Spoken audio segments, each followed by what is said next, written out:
छत्तीसगढ़ के राज्य दर्जा प्राप्त मंत्री छबिंदर कर्मा सोमवार को एक दिवसीय प्रवास पर इंदौर पहुंचे, जहां विश्व प्रसिद्ध भगवान खजराना गणेश के दर्शन किए। इस दौरान मीडिया से उन्होंने मध्य प्रदेश और छत्तीसगढ़ की राजनीति पर भी बात की। दरअसल उन्होंने कहा कि इलेक्शन में से छुट्टी मिली तो उज्जैन बाबा महाकाल के दर्शनों के लिए इंदौर आया हूँ और यहाँ खजराना गणेश मंदिर में दर्शन करने के लिए। वहीं छबिंदर कर्मा ने हाल ही में हुए छत्तीसगढ़ इलेक्शन को लेकर कहा कि कांग्रेस की 75 सीटें लेकर काम किया है और कांग्रेस ने छत्तीसगढ़ में मेहनत भी इसी तर्ज पर की है।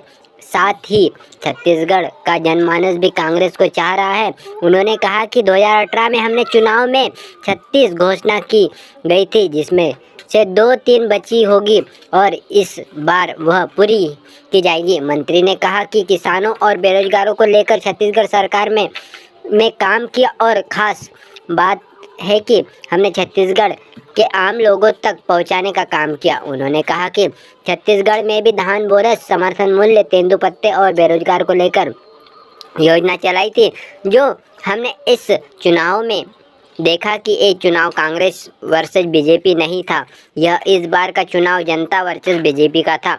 छबिंदर कर्मा ने कहा कि इस बार भी बहुमत से छत्तीसगढ़ में कांग्रेस की सरकार बनने जा रही है। वहीं मध्य प्रदेश चुनाव को लेकर उन्होंने कहा कि मध्य प्रदेश की जनता ने 2018 में कांग्रेस को चुना था, लेकिन भारतीय जनता पार्टी ने तोड़ मरोड़ कर अपने सरकार बना ली थी और इस बार भी मध्य प्रदेश की जनता कांग्रेस को प्रदेश में लाना चाहती है। उन्होंने कहा कि कांग्रेस पार्टी दलित, आदिवासी, किसानों, बेरोजगारों को कभी साइड लेकर नहीं चला है, इन्हें साथ में लेकर चला है।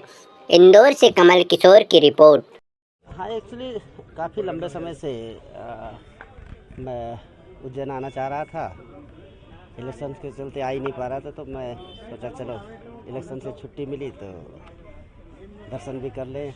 और यहाँ इंदौर आने के बाद मैं बहुत सालों पहले मैं यहाँ आया हुआ था, तो मैं बोला यहाँ पे भी दर्शन कर लें। अच्छा, इलेक्शन वोटिंग हो चुका है, किस स्थिति देख रहे हैं पूरे राज्य में आपके? नहीं, हम लोगों का शुरू से ही मतलब हम लोगों ने सोच रखा था कि नहीं, हम लोगों को 75 को लेकर चलना है और उसी उद्देश्य से हम लोगों ने काम किया। इस बार कितनी सीटें हैं? 75 का बता रहे पूरी जी, 75 का हम लोगों ने सोच के चला है। हाँ। और मेहनत भी ऐसी हुआ है। हाँ। और मेन चीज़ माहौल भी जनमानस चाह रहा है। अच्छा, क्या रीज़न है कि आप 75 सीटों एक्चुअली पर हम ले लोग 2018 में हम लोगों की घोषणाएं थी, 36 घोषणाएं किया था हम लोग। 36 घोषणाओं में बमुश्किल 2-3 बचा होगा, अब वो भी कंप्लीट होगा।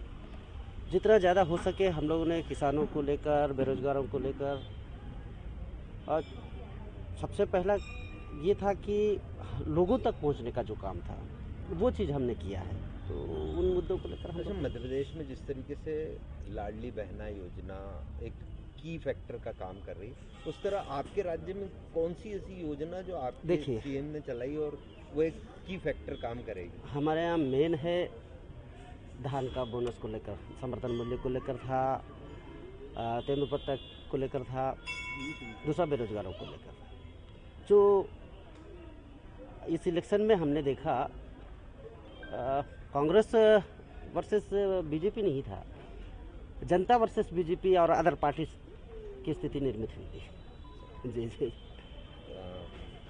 क्या उम्मीद कर रहे हैं? नहीं, आएगी, सरकार आएगी बिल्कुल। हम 75 प्लस की सोचे आएगी। एमपी को लेकर भी कुछ? एमपी में देखिए पिछली बार बड़ी खबरों से अपडेट रहने के लिए देखते रहिए खबर की खोज, क्योंकि हम आपको रखते हैं खबरों से अपडेट। साथ ही खबरों को सबसे पहले देखने के लिए हमारे चैनल को लाइक करें, शेयर करें, सब्सक्राइब करें और खबरों की नोटिफिकेशन के लिए बेल आइकन दबाना बिल्कुल न भूलें।